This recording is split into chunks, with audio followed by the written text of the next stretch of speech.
Sila ang meeting ng meeting sa Malacanang, pero pinapalabas nila, tayo unproductive, tayo magulo. Yun ang strategy nila. Ba't tayo papasok sa strategy? In one sense, kailangan mo sagutin yung issue. So like yesterday, pinaalala sa akin nung ating comms, stick to the issue tayo, which is truth.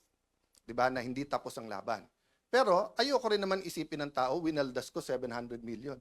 Ni 5, may discretionary fund na pwedeng kunin ng Senate President. Maraming previous Senate Presidents, tens or hundreds of millions kinuha. Ni 5, hindi ako kumuha doon. Tapos sasabihin nila, 700 million, ginastos ko. Tapos wala.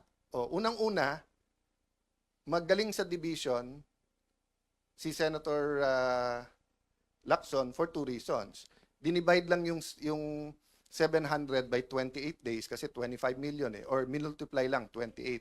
Pero mahina talaga siya sa math. Bakit? Because 12 is not 13. Pangalawa, akala ko ba sabi nyo tanggal ako nung June 3? O ilan araw ang May 11 hanggang June 3? O, paano naging 28? Diba? So makikita mo talaga na mahuhuli sa bibig ang isda. Pero bakit nga nanggugulo na manggugulo si Senator Lacson? So on one hand, stick tayo to the issue. On the other hand, there are some issues, tactical issues, na kailangan mo sagutin kasi kung hindi, masisira main message mo. So kung ang main message natin is good governance, tapos akala ng tao may anomalya sa 700 million. So sabi niya, isipin mo, walang productivity. O bakit ngayon break eh? Everyday ngayon, 25 million. So kung ngayon sasabihin ko, ang grupo ni Lacson at ni Gatchalian, 25 million today, walang nagawa. Tomorrow, 50 million, walang nagawa.